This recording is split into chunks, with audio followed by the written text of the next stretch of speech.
Hi friends! Thanks for tuning in. If you like this video, please give it a like, comment below, and take a moment to subscribe to our channel.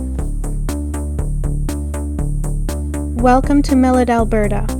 This small and peaceful town is found between Edmonton and Wetaskiwin along Highway 2A. Millet was first settled in the late 1800s by farmers and ranchers who were drawn to the rich land and open prairie. The town was officially named in 1903, and though no one knows for sure, it's believed to be named after August Millet, a well-known guide and translator in the early days of Alberta. Millet has a proud farming history, and you can still see wide fields and grain elevators nearby.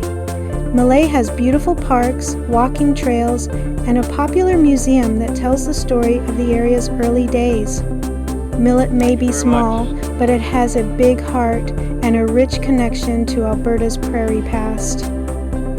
Thank you for joining us on this tour of Millet, Alberta.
Thanks for watching.